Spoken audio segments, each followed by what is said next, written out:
Once again, it's time for me to fix your vocabulary. In the past, I've told you about how we've changed the meaning of decimate, and I explained the difference between jealousy and envy. So today, here's another common word that you've probably used incorrectly at some point. Ready? You're not going to like it. The word is song. Now, some of you are probably saying, wait a second, Blake, are you telling me I don't know what a song is? Yes, that's what I'm saying. You mean to tell me that all those things I listen to aren't songs?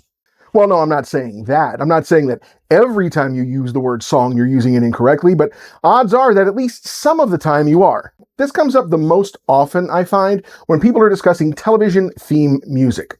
Somebody will say something like, what's your favorite TV theme song? And the answers start coming. Friends, phenomenal theme song. Cheers, phenomenal theme song. Gilligan's Island, phenomenal theme song. The Brady Bunch, phenomenally annoying theme song. But eventually somebody always says that they like the song from Star Trek.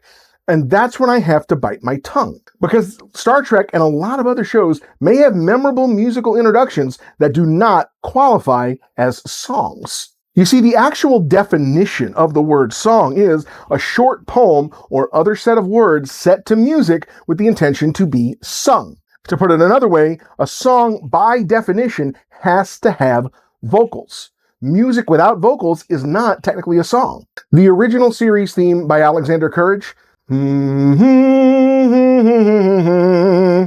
a song.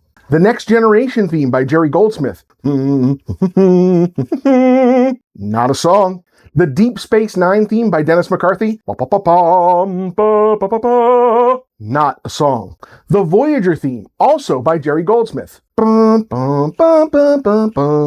a song. And I'm told there are even a few non-Star Trek examples of television with wordless theme music. Now, before somebody comes at me in the comments to correct me, yes, I am aware that there were words written to the original Star Trek theme. However, those words were never performed on air and they never really were intended to be.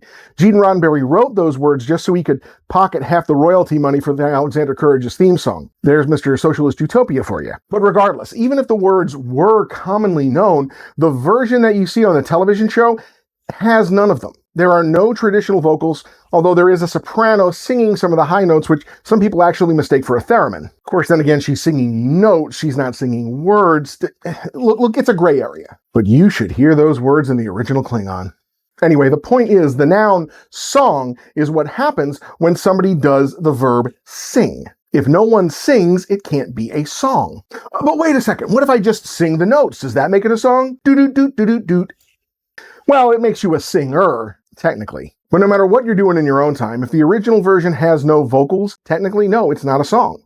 Well, then what is it, you may be asking? Well, it's some other kind of music. Maybe it's a march. Maybe it's a sonata. Perhaps it's even an etude. And if you don't know what any of those words mean, then you can just say it's a piece of music. That's still acceptable. As always, I'm not encouraging you to go around correcting people all the time. That's a surefire way to get people annoyed at you, and frankly, I can think of thousands of better ways to do that. But isn't it fun to feel just a little bit superior when they get something wrong and you think to yourself, hey, I know something that they don't?